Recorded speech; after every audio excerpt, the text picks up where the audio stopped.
Kami dari KKN PMD Universitas Mataram sedang melaksanakan kegiatan di Desa Paok Motong.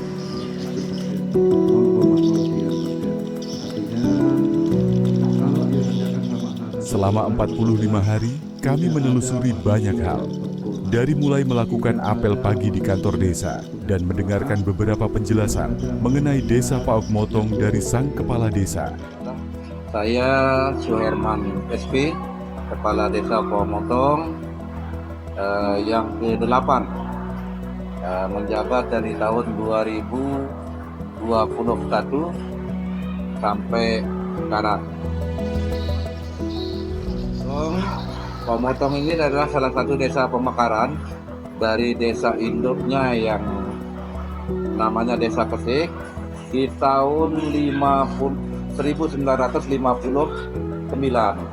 dan definitif tahun 1960. Yang awalnya desa pemekaran Desa Paok Motong ini terdiri dari pecahan dari dua desa, di mana sebagian masyarakatnya berasal dari desa Mas Bage Selatan dengan dua kekadusan yang ada di Desa Kesik, dan terbentuklah Desa Paok Motong yang definitif pada tahun 1960. Dan sekarang Desa Paok Motong salah satu termasuk desa yang berkategori desa mandiri mulai dari tahun 2022 sampai dengan sekarang. Alhamdulillah, secara geografis Paok Motong ini terletak di Jalan Negara, di mana salah satu akses daripada perekonomian masyarakat yaitu adanya pasar Paok Motong, di mana pasar Paok Motong ini merupakan induk daripada peredaran produk-produk, terutama produk bidang pertanian.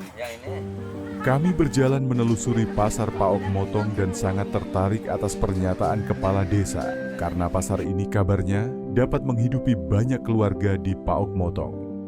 Kami menghubungi kepala pasar dan mendapatkan informasi seperti berikut. Di sini saya sebagai PLT, kepala pasar ya. Jadi sejarah kenapa pasar Paok Motong itu ada di sini ya, yang di tempat sekarang. Jadi dulu asal muasalnya itu adalah pasar Paok Motong ada di KIHT sekarang, gedung KIHT yang sekarang. Transaksi pedagang dengan pembeli dalam artian untuk mendrop barangnya itu seringnya itu ada di pinggir jalan. Akhirnya mengakibatkan terjadinya kemacetan yang panjang.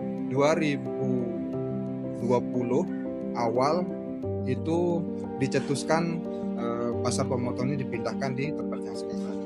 Baik, kalau kita berbicara terkait pasar yang ada di Lombok Timur, memang pasar Paok Motong ini termasuk 5 pasar terbesar yang ada di Lombok Timur.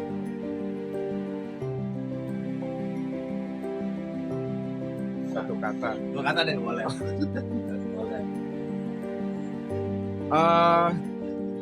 Menarik dan dinamis.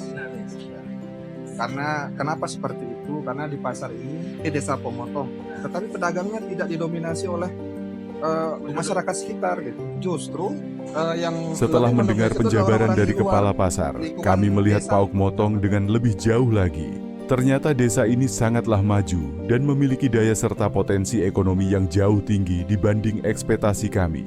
Salah satunya adalah persebaran UMKM aktif yang sangat menjamur dan bersaing.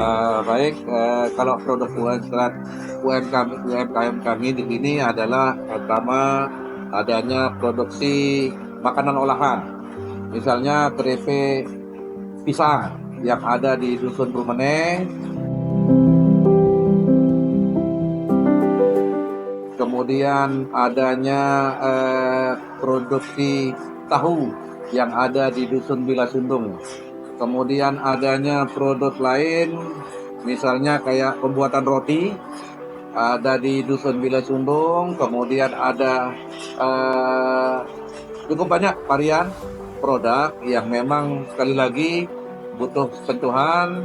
Kami sudah berupaya mendatangkan retail modern, namun sampai saat ini belum bisa terserap apa yang menjadi produk masyarakat karena berbagai macam persyaratan yang memang cukup berat untuk dipenuhi sama masyarakat kami. Terlepas dari tantangan modernisasi UMKM yang disampaikan Kepala Desa, kami sempat mewawancarai Pak Yunizar selaku salah satu owner bel keripik olahan di Pauk Motong mengenai bagaimana produknya bisa melejit di pasaran. Ya, ini. Kalau untuk online nggak ada kan? Nggak ada pemasaran lewat Online aja emangnya yang online aja. Awalnya dari online. Sama itu deh. Kadang-kadang kan orang kan lagi nyantai di lesehan kan. Nah itu kan lihat dia agak lumayan rasanya kan. Ada stiker ini itu nomor telepon apa itu. Jadi mereka kontak nanti menghubungi untuk oleh-oleh awalnya kayak acara yang agak aduh kan yang nikahan itu kan. Nikahan itu gara-gara dari nomor kontak itu mereka bisa itu. Berapa puluh kilo itu kita kirim itu. Nah itu yang anunya kalau ada acara-acara anu keluarga atau acara apa yang anu kan kayak pemerintah punya acara juga atau keluarga punya acara gitu. Agak anu dia pesanan mendadak gitu. Sama mendadak. Kalau yang rutin itu memang kayak lesehan, toko-toko yang seputarannya kecil-kecil di sini kan kayak orang pinggir jalan kan sering kan kayak orang-orang mau ke gunung misalnya kan mampir di toko yang jualan-jualan oleh-oleh. Yang apa jajanan ringan lah kan. Nah kalau yang dari Mataram tuh mengambil tadi pagi kan berapa kilo dia ambil tadi? 20 kilo. Banyak sekali pengalaman yang kami dapatkan saat mengabdi dan berkontribusi di Desa Pauk Motong. Banyak sekali kegiatan-kegiatan berkesan seperti menjalankan posyandu bersama kader, mengajar ngaji, dan lain-lain. Bahkan kami melakukan sosialisasi literasi digital kepada siswa, siswi di sebuah yayasan di Pauk Motong. Berada di Desa Pauk Motong mengajarkan kami bagaimana nanti bersosialisasi hingga menjadi orang yang berjiwa sosial tinggi di kehidupan kedepannya hingga tua nanti.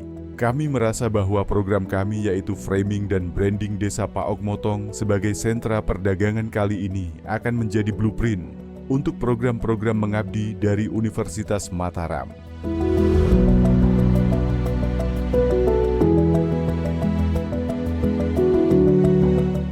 Oleh karena itu, kami meminta Kepala Desa untuk memberikan juga harapannya kepada KKN yang akan datang di Desa Pauk Motong ini.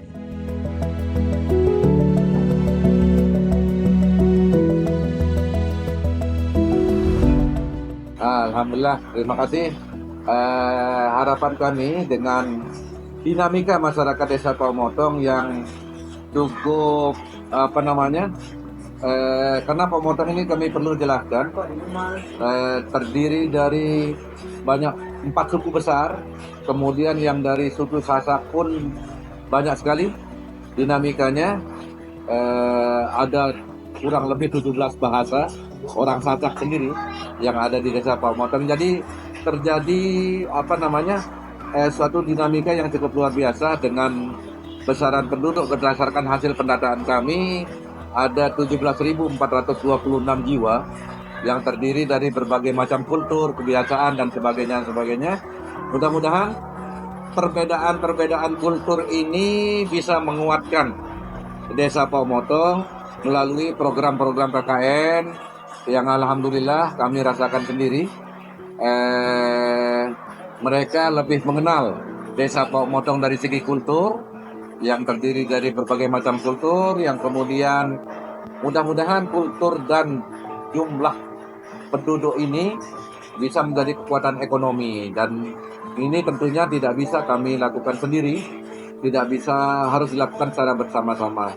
Dan termasuk harapan ke depan daripada program KKN terutama dari Universitas Mataram yang selama ini setiap tahun kami harapkan KKN itu bukan kaku, yang artinya jangan yang kaku itu tematik dalam tanda kutip yang sudah programnya.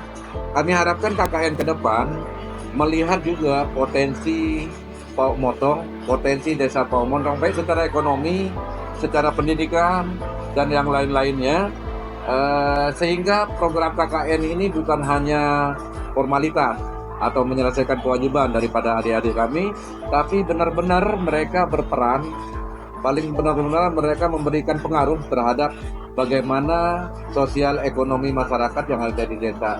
Dan itu tidak akan sulit ketika KKN tidak melihat potensi yang ada di Desa Pemotong.